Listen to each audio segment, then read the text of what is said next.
Noam, you just returned from the San Francisco Bay Area, and you had the usual rounds of speeches and interviews and receptions and the like. Anything different about this particular trip? Well, there was a noticeable effect of people having seen the Achbar wind tonic film. So, lots of people recognized me on campus and streets who might not have otherwise. Do you feel there's the same thing I find around the country. I mean, it takes a little different form in different places. Just sort of a combination of dismay and ranging to hopelessness on the one hand, and sort of hunger for something to do, and some suggestion as to a way to proceed on the other. Are you concerned that this increased visibility and recognition might inhibit you in some way? Well, it has a feature that I think is extremely unfortunate, and that may actually be inherent in the film, and also inherent just in the kind of general collapse of a kind of a left intelligentsia, namely a tendency to personalize things that are that must to personalize issues, and also to shift the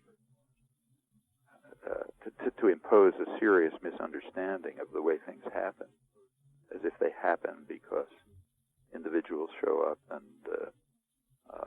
lead people, whereas in fact what happens is that people organize and occasionally will toss up a spokesperson. Let's talk about democracy, and in particular, when democratic theorists talk about the rabble, who do they mean? They mean the general population, who they, in past years called the rabble, and more recent years have called ignorant and meddlesome outsiders, and if they're more polite, they call them the general public. Why is it important to keep the rabble in line? Well, any form of power, any form of concentrated power, whatever it is not going to want to be subjected to popular democratic control, or for that matter, to market discipline, which is why powerful sectors, including corporate wealth, are naturally opposed to functioning democracy, just as they're opposed to functioning markets, for themselves at least. That's just natural. I mean, they do not want external constraints on their capacity to make decisions and act freely. It's not and it entails that the elites will be extremely undemocratic. And has that been the case? Always. Of course, it's a little more nuanced, because certain forms of democracy are favored. Those which what is sometimes called formal democracy. So modern democratic theory takes, and in fact, the modern theory is simply more articulate and sophisticated than in the past. So the modern form of traditional democratic theory takes the view that the role of the public, the ignorant and meddlesome outsiders, as Walter Lippman called them, their role is to be spectators, not participants, and to show up every couple of years to ratify decisions made elsewhere, or to select among representatives of dominant sects, what's called an election. And that form of democracy is approved and is indeed helpful to certain kinds of ruling groups, namely those in more or less state capitalist societies, and indeed the rising bourgeoisie a century or two ago. For one thing, it has a legitimizing effect, and for another, it does offer significant possibilities for the more privileged sectors, sometimes called the political class or the decision-making sectors. Maybe something like a quarter of the population in a wealthy society.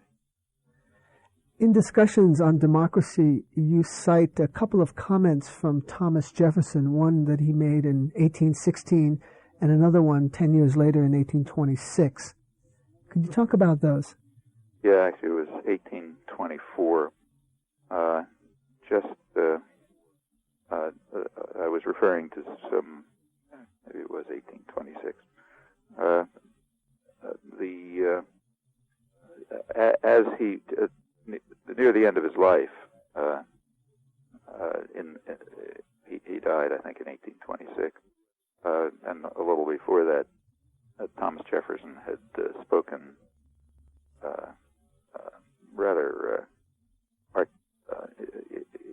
with a mixture of concern and hope about what had been achieved. This is roughly 50 years after the Declaration of Independence. And he said many interesting things. One of the things he said is that one has to make a distinction between two groups, what he called aristocrats and democrats.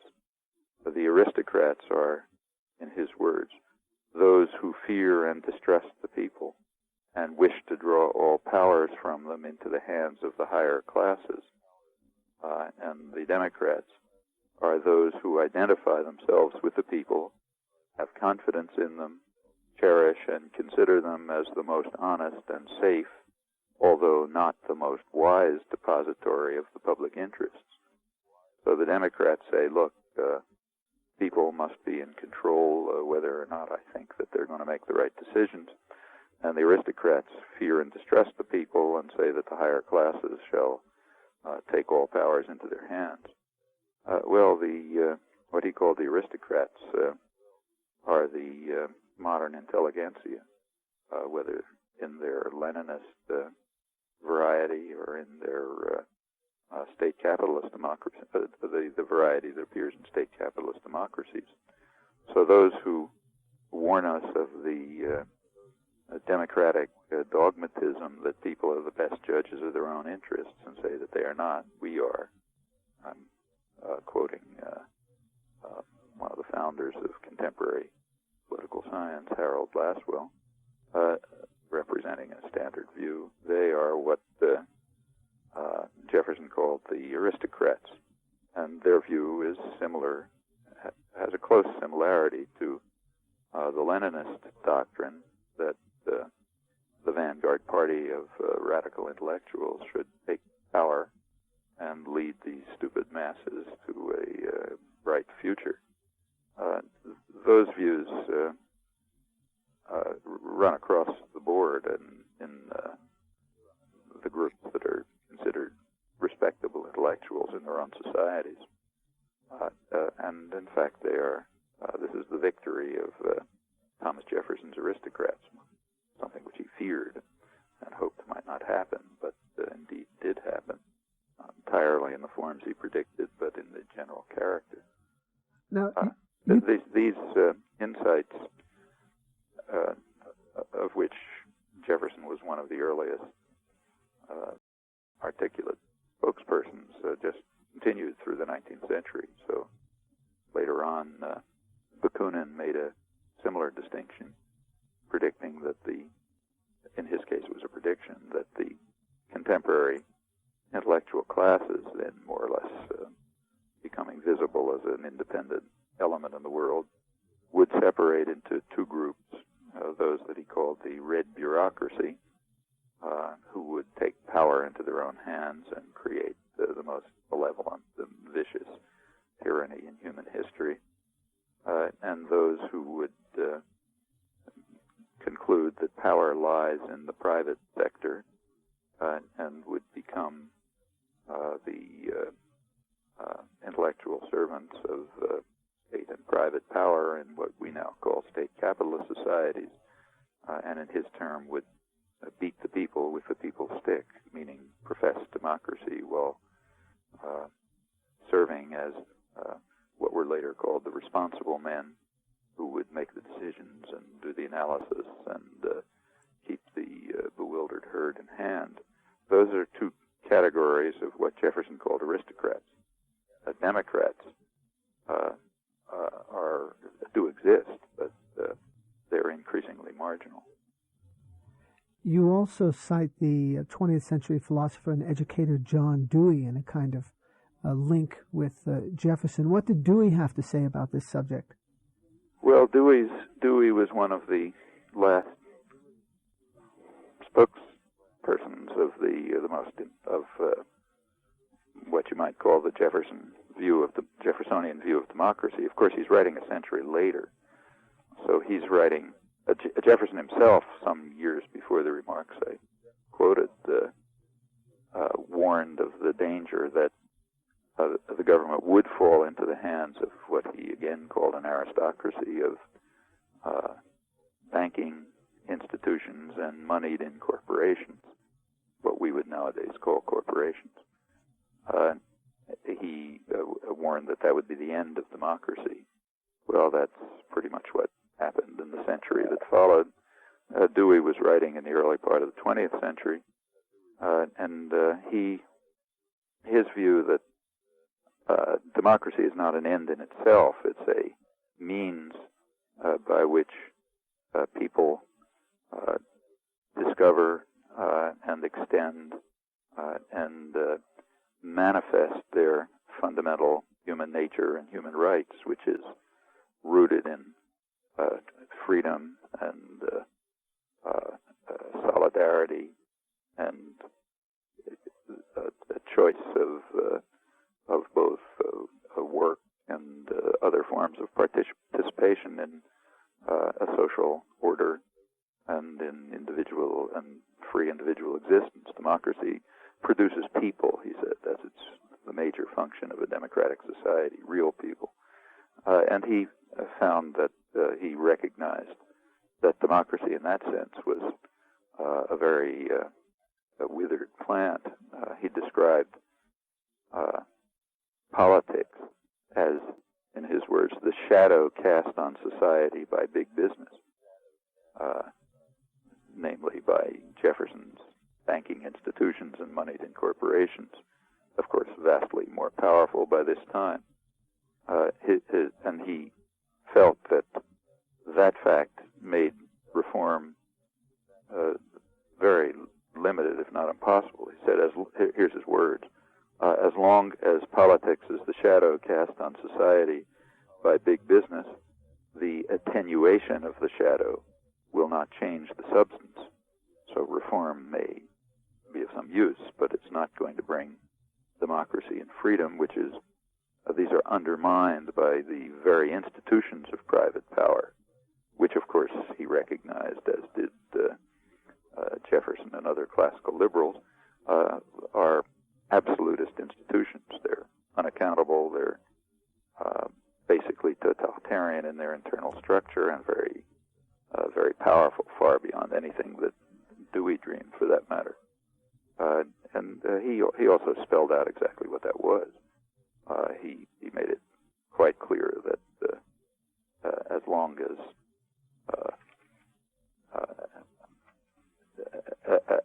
as there is no democratic control of the workplace, of the banking institutions and moneyed-in corporations, there will be only the most limited democracy. A question about your methodology and research, because I'm very impressed, and others are as well.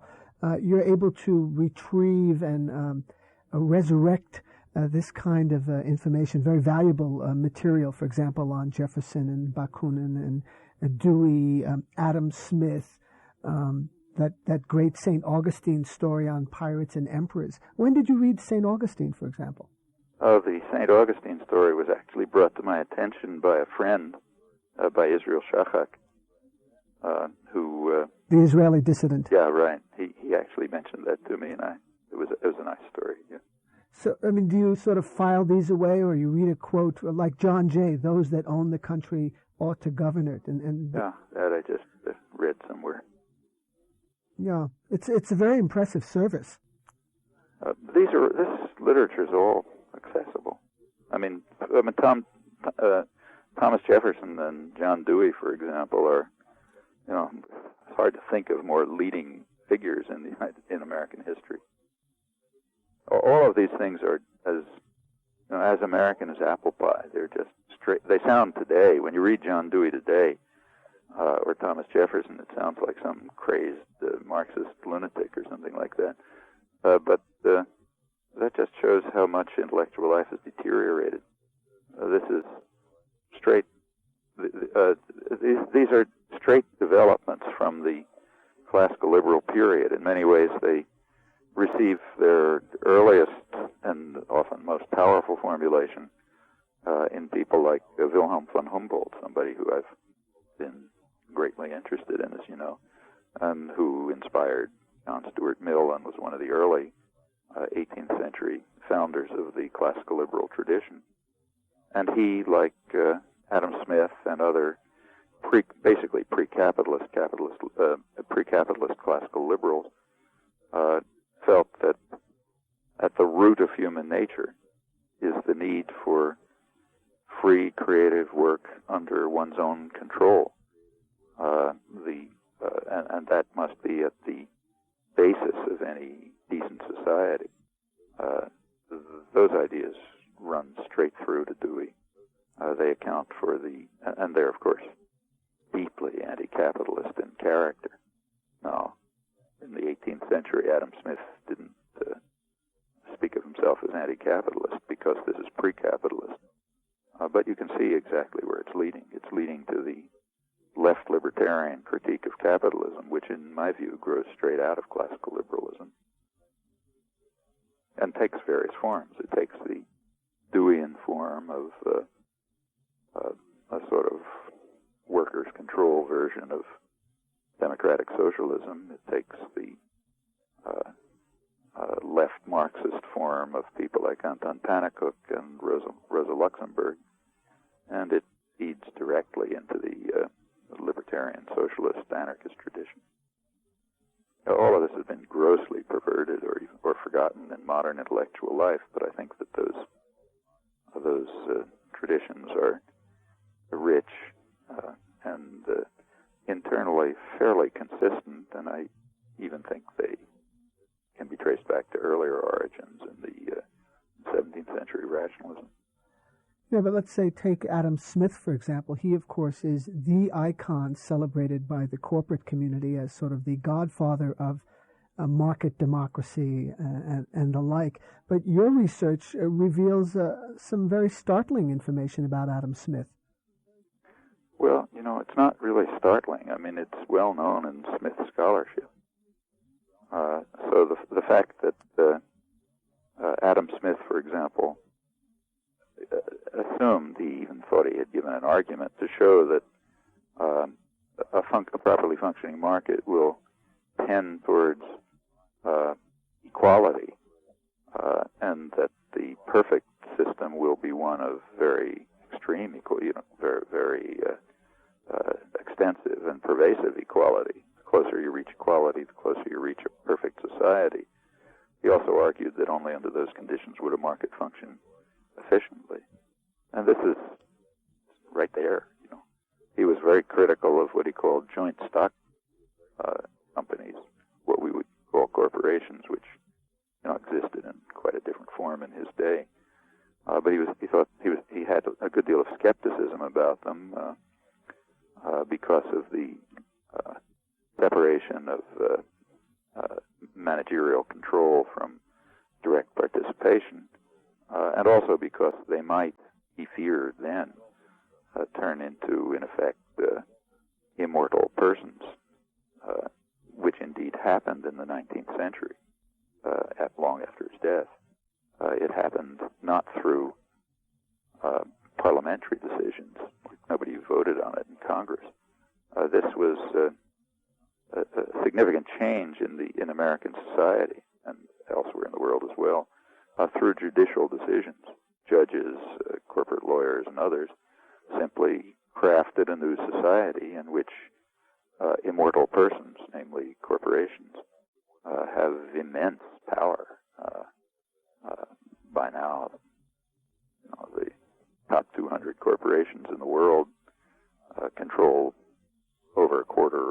total assets, and this is increasing.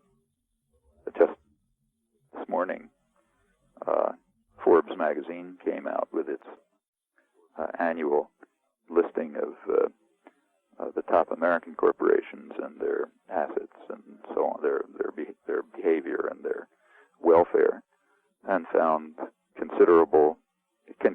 increasing profits, increasing concentration, and the reduction of jobs, a tendency that's been going on for some years.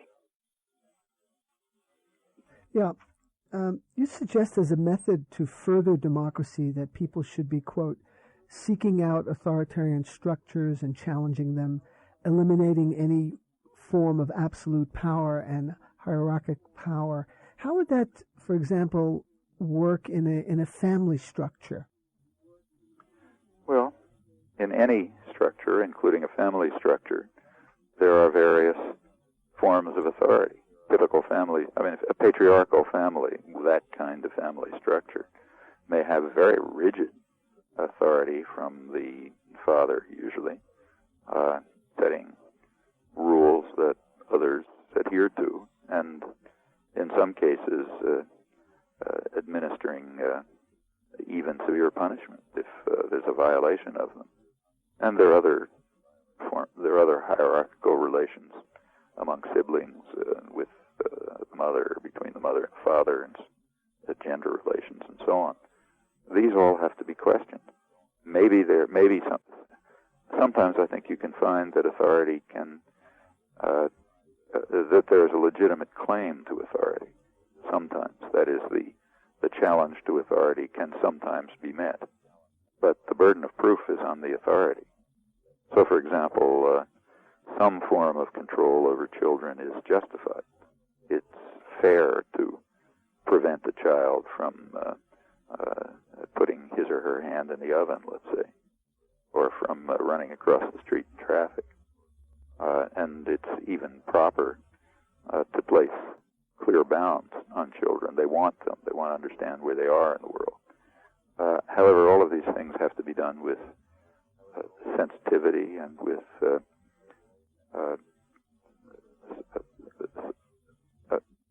awareness, self-awareness, and recognition that any authoritarian role that one plays or that someone else plays does require justification. It's not. It isn't self-justifying. And when does that? I know this is a tough question. When does that child move to an autonomous state where the father doesn't need to tell him, or it's not appropriate? I don't think there are formulas for this. For one thing, it's not that we have solid scientific knowledge and understanding of these things. We don't. There's a mixture of experience and intuition and a certain amount of study, which yields a limited framework of understanding about which people may certainly differ. And beyond that, there's plenty of individual differences. So I don't think there's a simple answer to that question.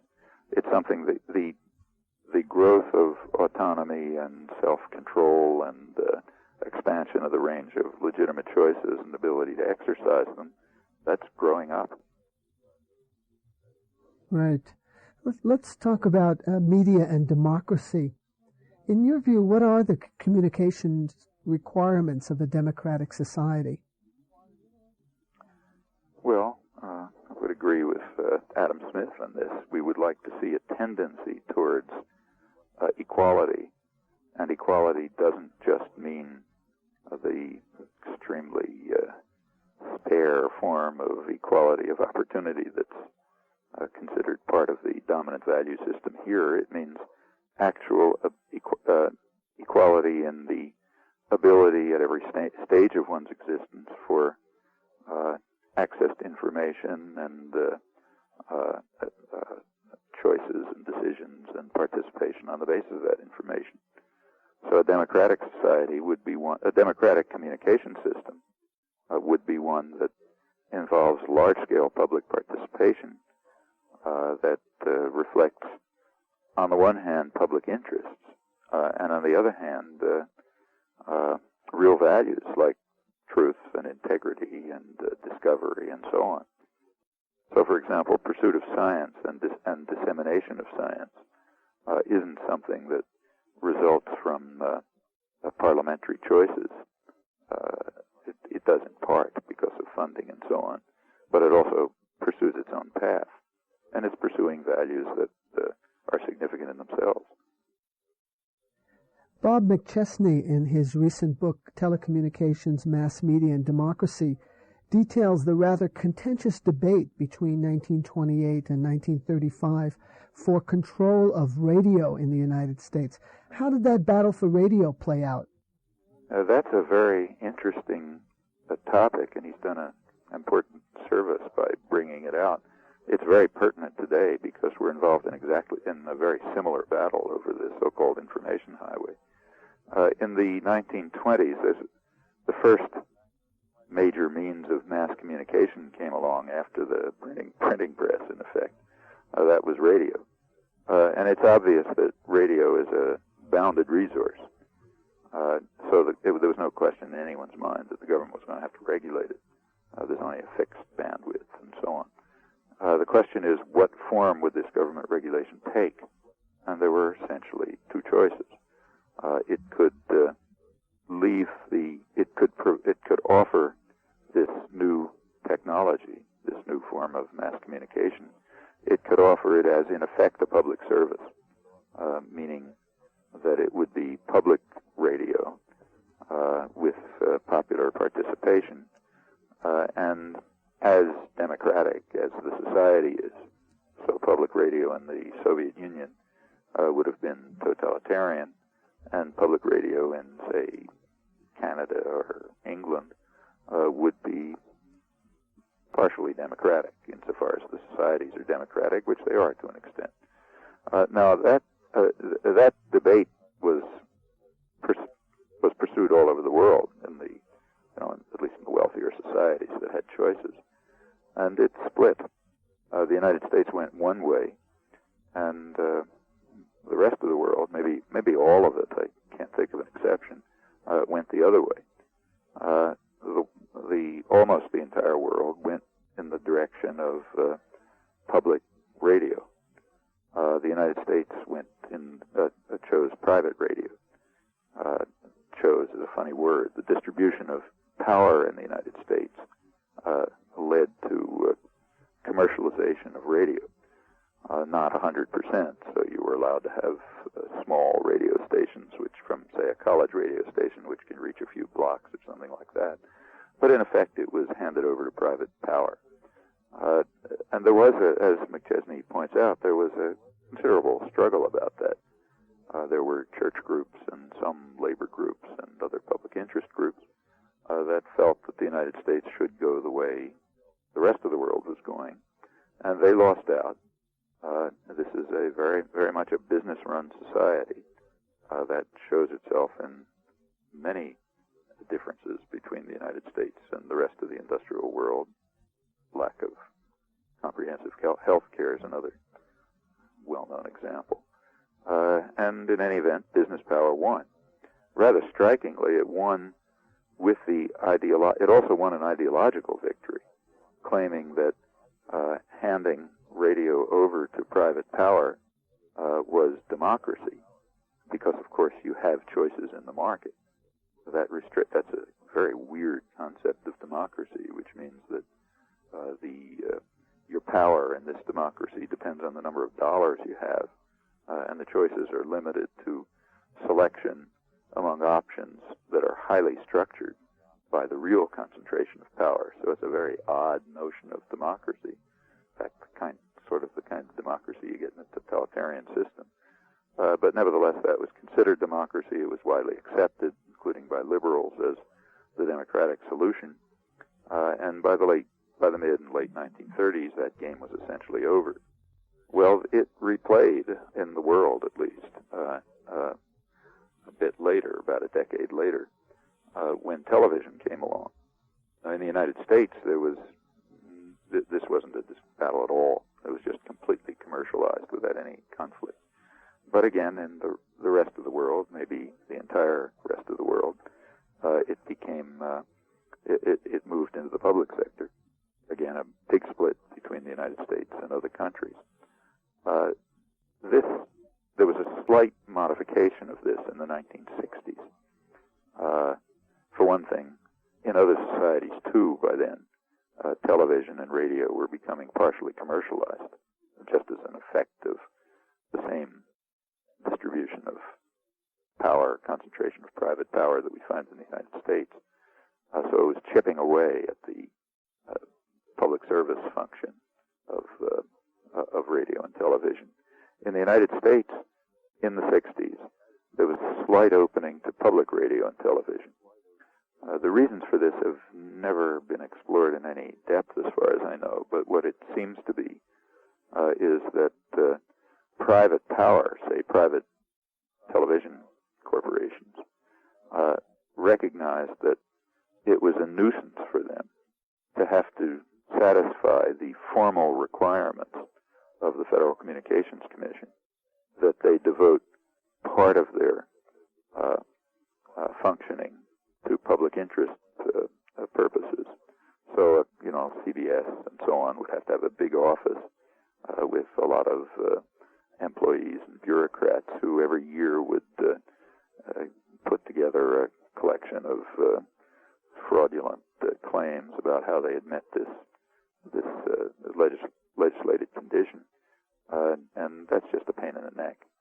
And presumably they decided at some point that it would be easier to get the entire burden off their backs and permit a small and underfunded public broadcasting system, and they could then claim, well, we don't have to fulfill this service any longer.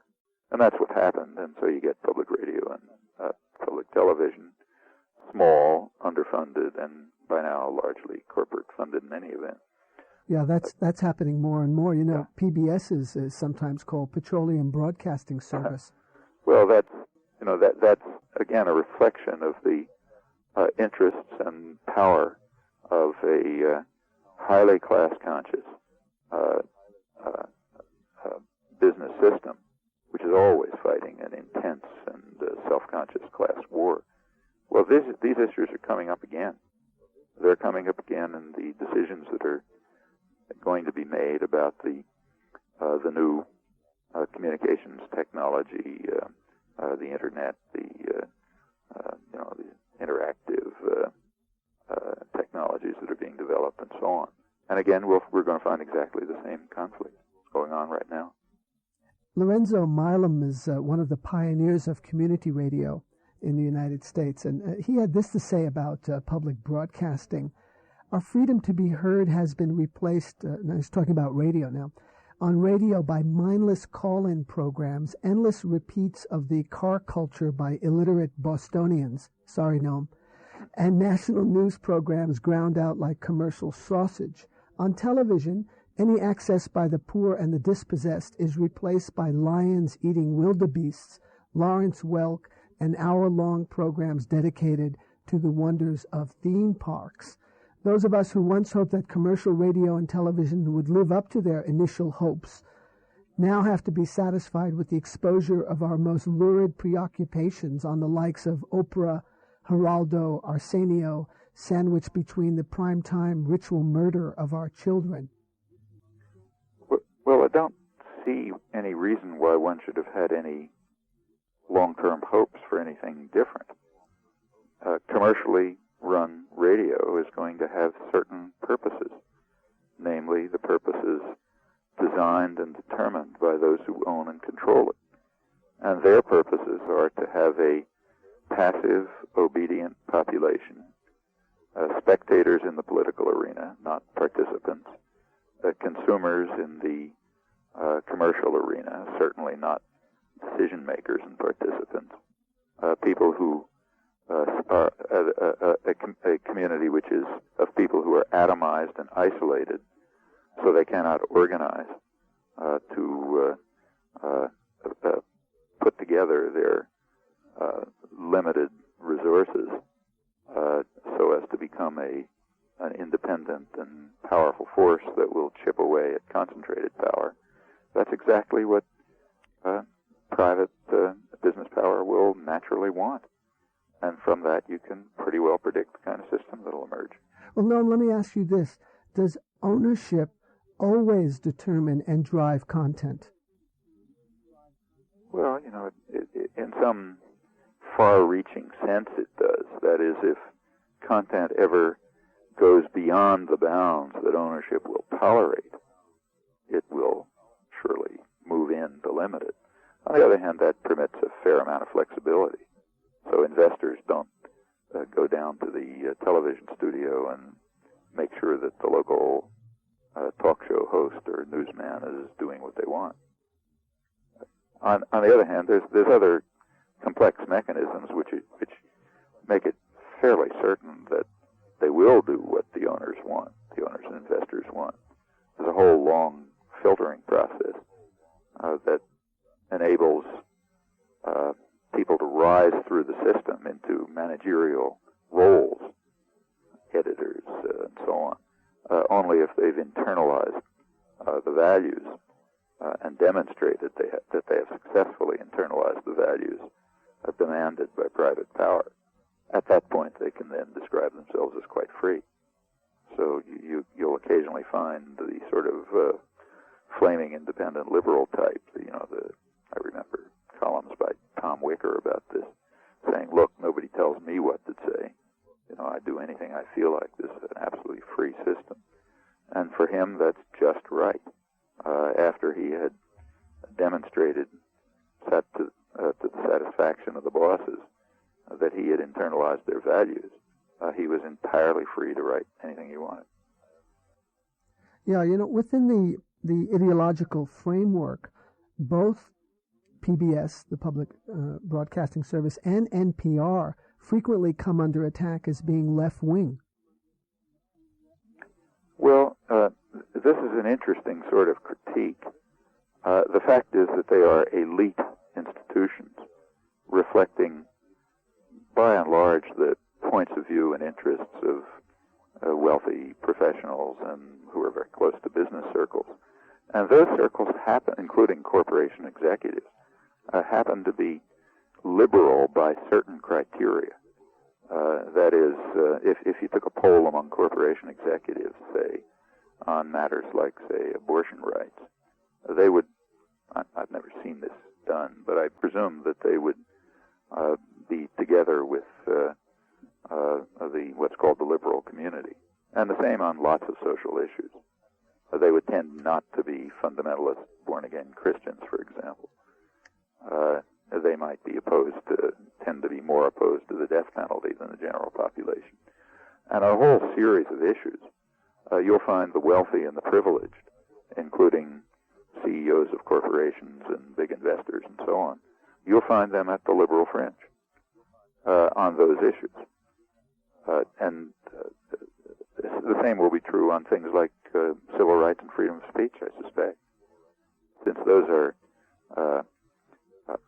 aspects of the social order from which they gain.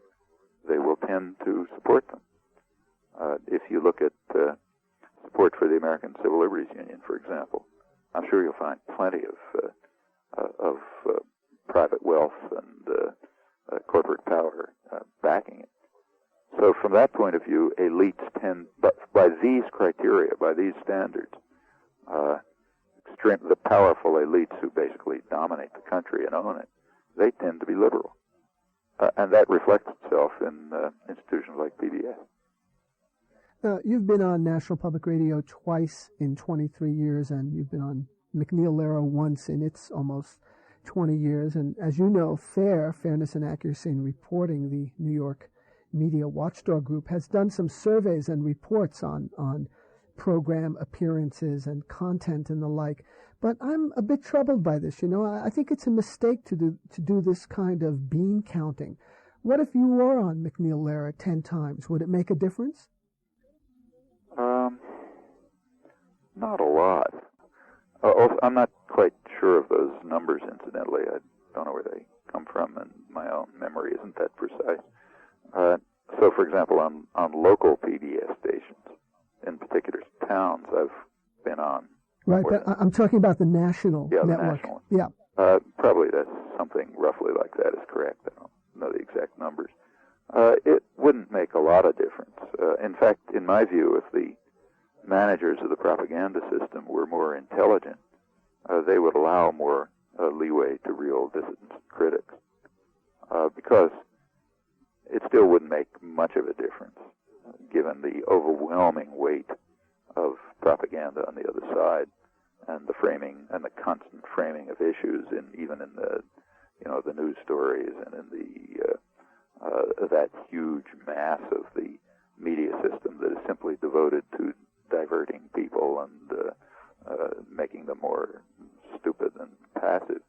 And it would also give the impression of broader debate and discussion, and hence would have a legitimizing function. That's not to say I'm against opening up these media a bit, but I would think it would have a limited effect.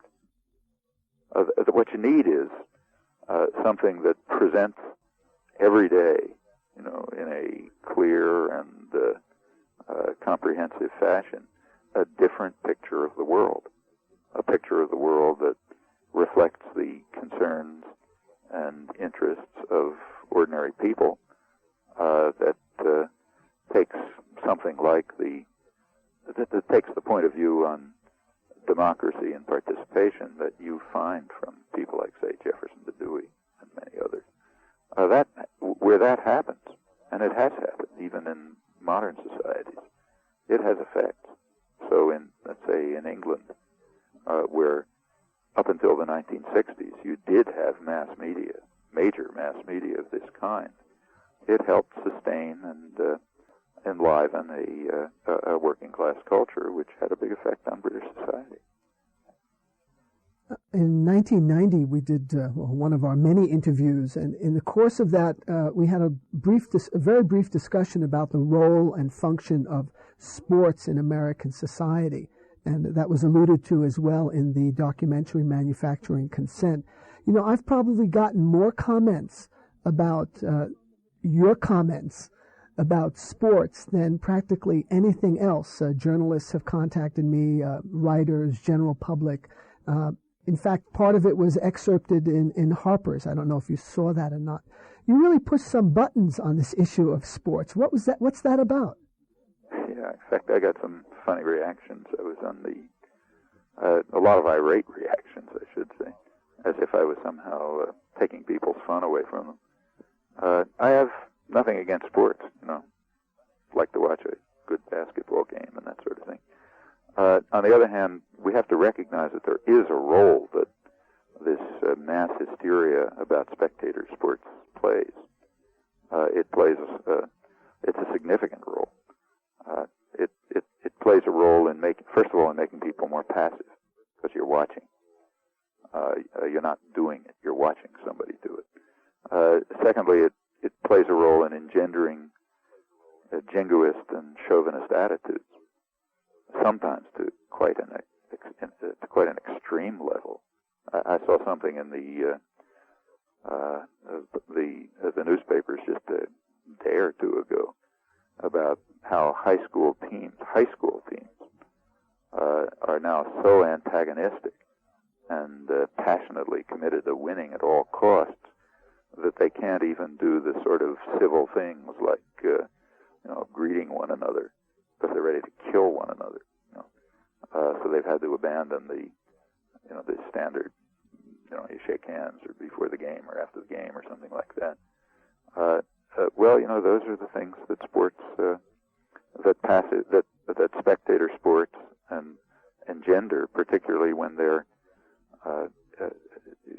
when they're designed to organize a community to be hysterically committed to their gladiators. That's very dangerous and has lots of deleterious effects. Furthermore, I think things like that are understood and are part of the planning system, part of the public relations control system. I was reading something about the glories of the information highway not too long ago.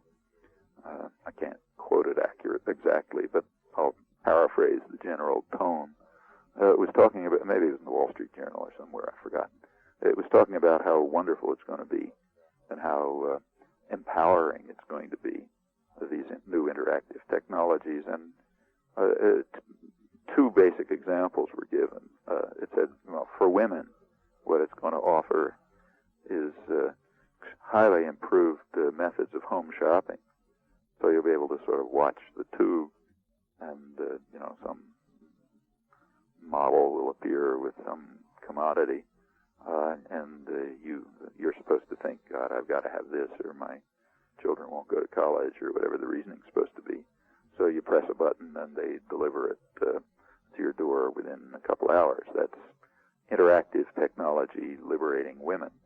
On the other hand, for men, the example that was given was that let's say the Super Bowl's playing, and every red-blooded American in the country, male at least, is glued to it. And now all they can do is watch and cheer and drink beer and so on. But now that we have interactive technology, which will enable them to participate, they can be asked while the quarterback is getting his instructions from the coach about the next play. The people watching can make their own choices about what the play ought to be, like you should throw a pass or something. And they'll be able to punch that into their computer, and it'll go to some central location. It won't have any effect on what the quarterback does, but after the play, the television channel will be able to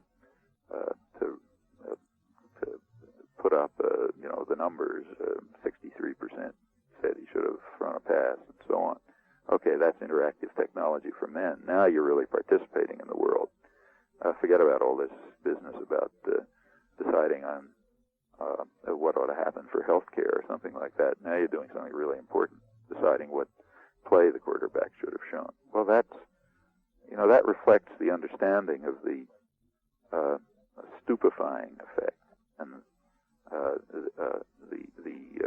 effect of these systems in making people passive, atomized, obedient, non-participants, non-questioning, simply easily controlled and easily disciplined. You also have at the same time the lionization of these athletes, or in the case of Tonya Harding, for example, the demonization. Yeah. Well, that again, if you can personalize events of the world, whether it's Hillary Clinton or Tonya Harding, you are directing people away from what matters and what is important. The John F. Kennedy cult is a good example with the effects that that's had on the left. Right, you've written about that. I remember you telling me about when you were a kid in Philadelphia, the first baseball game you ever attended with, I think it was the Philadelphia Athletics were playing the New York Yankees. I can still remember it. Yeah, tell me about that if you don't mind. Tell you what happened? Yeah. Honestly? Yeah, really. Well, it must have been around 1937, I guess. And my closest friend and I were taken to this game by about, maybe fourth grade teacher or something, whose name was Miss Clark, and who we were madly in love with, every boy in class. So this was a great occasion. We were not only were we being taken to our first baseball game, but Miss Clark was taking us. And we sat in the bleachers, cheap seats, right in center field, right behind Joe DiMaggio and the A's equivalent champion, whose name I think was Bob Johnson, a big hitter. And the A's, we were naturally rooting for the home team, the Philadelphia A's, who were winning 7-3 going into the seventh inning, when the Yankees had a 7-run explosion and won the game 10-7. Big disaster, except that we saw all of our heroes, Joe DiMaggio, Lou Gehrig, Red Ruffing, the rest of them. I can remember it pretty clearly.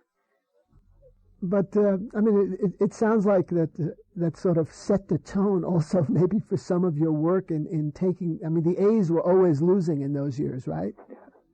Well, growing up, for a boy growing up in Philadelphia in those years, given the way the culture works, they were pretty hard times.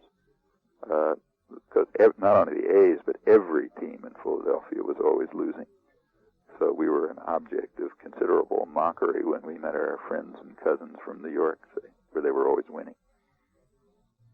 I have a certain suspicion that young boys who grew up in Philadelphia in those days must have a kind of a deep inferiority complex hidden in their psyches.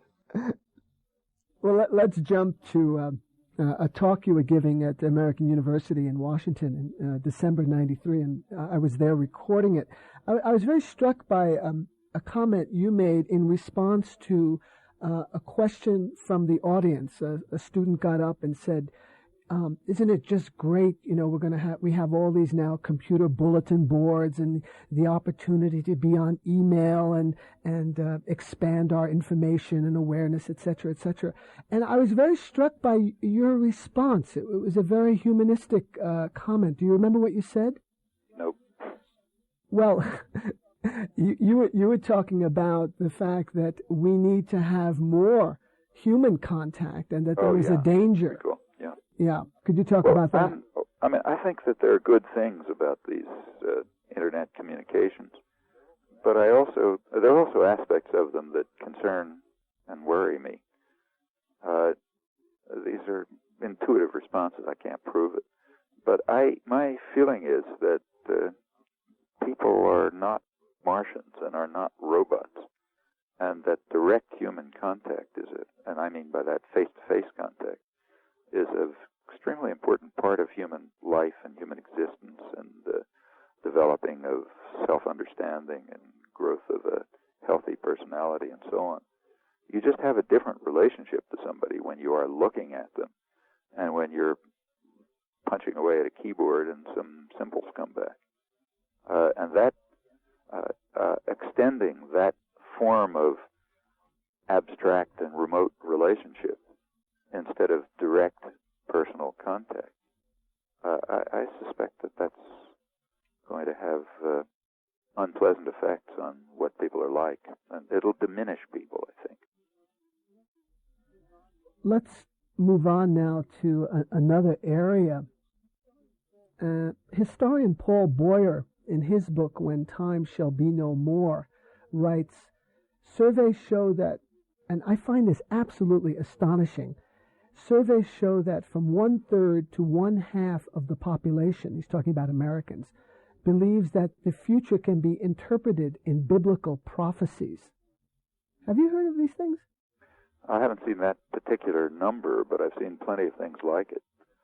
So I saw a cross-cultural study a couple of years ago, I think it was published in England, which compared a whole range of societies in terms of beliefs of that kind. And the United States stood out. It was unique in the industrial world.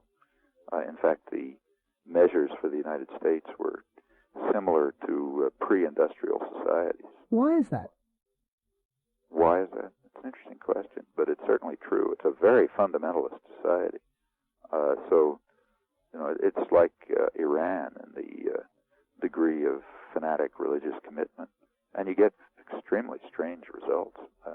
So, for example, I think about 75% of the population has a literal belief in the devil. There was a poll some years ago on evolution, where people were asked their opinion on various theories of evolution, of how the world came to be what it is. And the number of people who believed in Darwinian evolution was less than 10%. About half the population believed in the church doctrine of divine guided evolution, and most of the rest presumably felt that the world was created a couple of thousand years ago. These are extremely, and this runs across the board, these are very unusual results. Why the United States should be kind of off the spectrum on these issues has been discussed and debated for some time. I remember reading something by a political scientist who writes about these things, William Dean Barnum, maybe 10 or 15 years ago. He had also done similar studies, in which he suggested that this may be a reflection of depoliticization, that is, inability to participate in a meaningful fashion in the political arena, which has a may have a rather important kind of psychic effect in that it contrasts, so the facts contrast so radically with the ideology. What's sometimes called the ideal culture is so radically different from the real culture in terms of the theory of popular participation versus the reality of remoteness and impotence. Now, people are going to find ways that's not impossible. People will find some ways of identifying themselves, becoming associated with others, taking part in something. They're going to do it some way or other. And if they don't have the options of participation in labor unions, political organizations that actually function, and so on and so forth, they'll find other ways. And religious fundamentalism, a classic example. We see that happening in other parts of the world right now.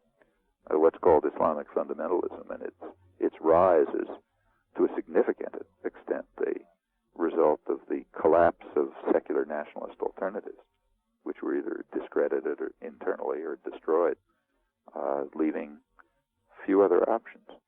And something like that may be true of American society. This goes back to the 19th century. In fact, in the 19th century, you even had some conscious efforts on the part of business leaders to promote and encourage, fire and brimstone type preachers who would just lead people into looking in another way. Same thing happened in the early part of the Industrial Revolution in England. E.P. Thompson writes about this in his classic Making of the Working Class. What is one to make of Clinton's comment in his recent State of the Union speech? He said, quote, "We can't renew our country unless more of us, I mean all of us, are willing to join churches."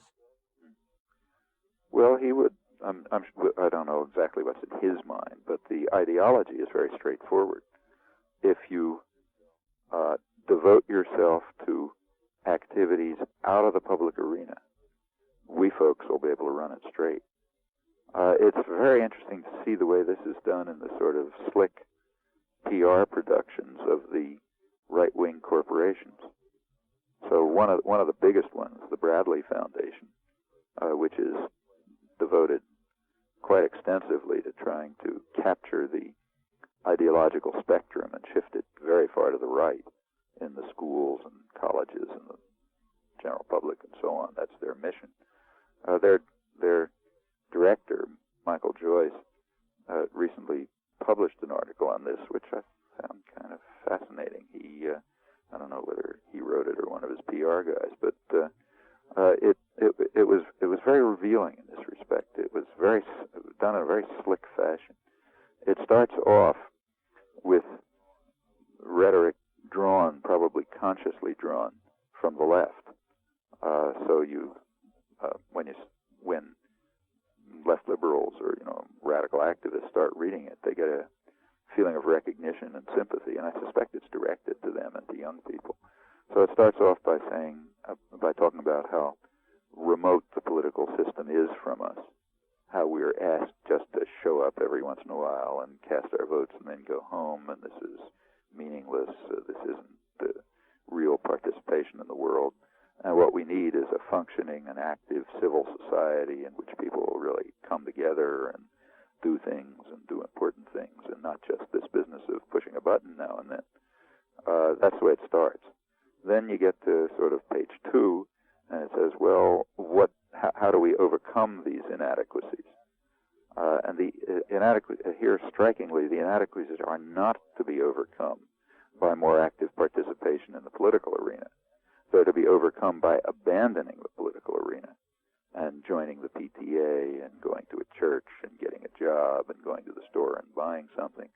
That's how you fulfill your function as a citizen. That's the way you become a real citizen of a democratic society, by becoming engaged in activities like finding a job and going to the PTA. Well, nothing wrong with going to the PTA, but there's a few gaps here. What happened to the political arena? That disappears from the discussion after the first few comments about how meaningless it is. Well, of course, if you abandon the political arena, somebody's going to be there. And the somebody who is going to be there is the missing element in the entire discussion. It doesn't exist, namely private power, corporations. They're going to be there. They're not going to go home and join the PTA. So they're going to be there, and they're going to run it. Nothing is said about this. This is abandoned. Now, as the discussion continues, there is some reference to the political arena and to the way the people in it are oppressing us. But who are the people who are oppressing us? Well, they're the liberal bureaucrats, the social scientists, the people who are trying to design social programs. They're the ones who run the country, and they're ordering us around and kicking us in the pants, and we got to defend ourselves from them, and so on. So there is a form of external power, namely, English department somewhere, or bureaucrats administering the IRS and so on, or social planners, who are trying to talk about doing something for the poor.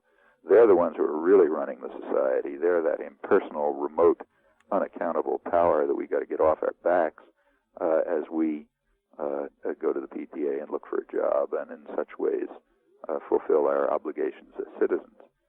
Meanwhile, the real public arena and the real centers of power in the country are totally missing from the discussion.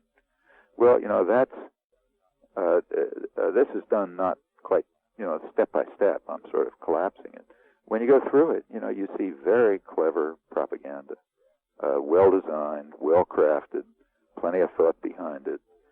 Its goal, surely, is to make people as stupid and ignorant as possible, and also as passive and obedient as possible, but yet at the same time making them feel that they are somehow moving towards higher forms of participation. And it also serves the crucial role of displacing attention from actual power. This is the kind of thing that really can't be achieved in a totalitarian state where central power is just too visible. But it's achieved very commonly in the United States. You see it over at this is the right wing. You see it at the liberal extreme, too. You take a book like, say, the campaign literature. The campaign literature of the Clinton administration was interesting, since you mentioned Clinton. They put out a book called Mandate for Change, the kind of thing you pick up on, airport newsstands for 25 cents and that sort of thing right before the campaign. And it was about what their great things they're going to do. The first chapter was on entrepreneurial economics and all their great plans for this. And they explained that they're not going to be old-fashioned tax and spend liberals. They realize what's wrong with that. On the other hand, they're not going to be hard-hearted Republicans. They're forging a new path. And the new path is entrepreneurial economics. And entrepreneurial economics is concerned just for working people and their firms. So the world consists of working people and their firms. And the Clinton administration is going to do something for them. The word profits appears once, I think, namely in a reference to the bad days when the Republicans were trying to make too much profits. Other than that, it doesn't appear. The word bosses doesn't appear, managers doesn't appear, owners and investors doesn't appear. They're not there. It's just the workers and the firms in which they work, their own firms. Now, what about the entrepreneurs? Oh, they're there. The entrepreneurs are people who come in every once in a while and help out the workers and improve the firms in which they work and then apparently disappear. So that's the picture. Here's the workers and their firms and the entrepreneurs helping them now and then, and the Clinton administration coming in to benefit them. The actual structure of power and authority is totally missing, just as much as it is in the publication of the Bradley Foundation. Well, this makes sense if you're trying to turn people into passive and obedient automata.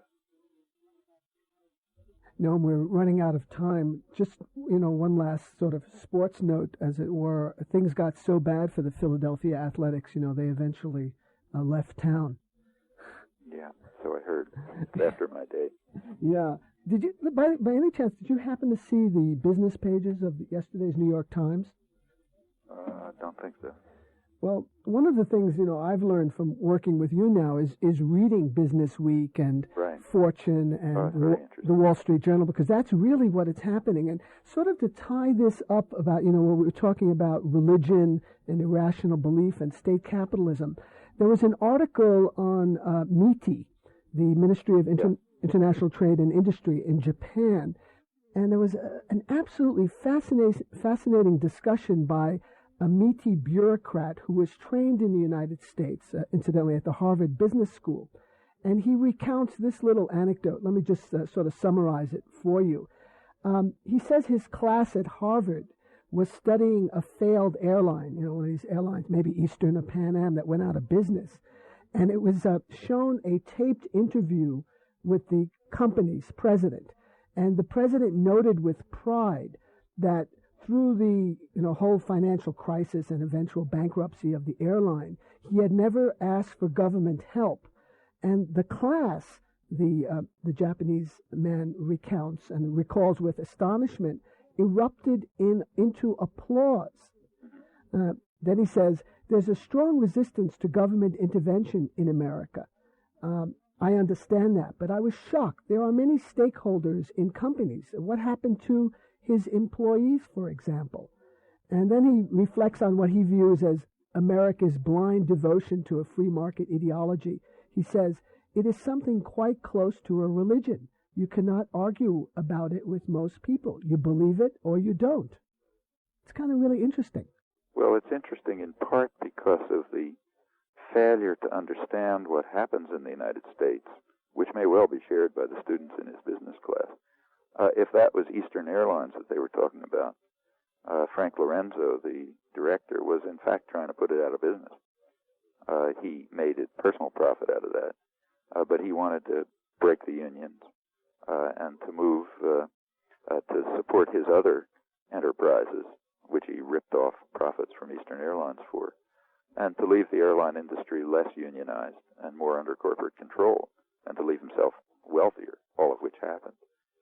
So naturally, he didn't call on government intervention to save him because it was working the way he wanted. On the other hand, the belief that corporations don't call for government intervention is a joke. They demand government intervention and government power at an extraordinary level. That's largely what the whole Pentagon system is about. So take, say, the airline industry. The airline industry was created by government intervention. A large part of the reason for the huge growth in the Pentagon in the late 40s was to salvage the collapsing aeronautical industry, which obviously couldn't survive in a civilian market. There's an interesting and important book by Frank Kofsky, Kofsky, which just came out on this, running through the details of the war scares that were manipulated in 47 and 48 to try to ram spending bills through Congress that would save the aeronautical industry. It's not the only thing they were for, but it was a big factor. And that's continued. I mean, the aeronautical industry is the leading American export industry. Boeing is the leading American exporter. Furthermore, the real U.S. comparative advantage is in what's called services, and about a third of the trade benefits and services are aeronautical related, things like tourism and so on, travel. These are huge industries spawned by massive government intervention, maintained that way. The corporations demand it, couldn't survive without it. Even if it's not for some of them, like say Boeing, it's not a huge part of their profits right now, but it's a cushion, and it also provides the public provides the basic technology, the fancy metallurgy, the avionics, and so on, via the public system, the public subsidy system. And the same is true just across the board. You can't find a functioning sector of the American economy which hasn't gotten that way and isn't sustained that way by private intervention. Just a day or two ago, the lead story in the Wall Street Journal was about how the Clinton administration is reviving the National Bureau of Standards and Technology and pouring new funds into it to try to replace the somewhat declining Pentagon system. It's harder to maintain the Pentagon, but you got to keep the subsidy going to big corporations. You have to have the public pay the research and development costs and so on. So they're shifting over to the National Bureau of Standards, which used to sort of, try to work out how long a foot is or something, and will now be more actively involved in serving the needs of private capital, which is, and that describes how, hundreds of corporations are beating on their doors asking for grants and so on. The idea that a Japanese investigator could fail to see this is pretty remarkable, because it's pretty well known in Japan. I mean, of course, they'll teach it in business school. Noam, I want to, again, thank you very much, and hope to see you and talk to you soon. Hope so. Okay, take care. Right. Bye-bye. The interview that you were just listening to with Professor Noam Chomsky was recorded on Monday, April 11th, 1994, at 8 a.m. in Boulder, Colorado. I'm David Barsamian. Thank you very much for listening.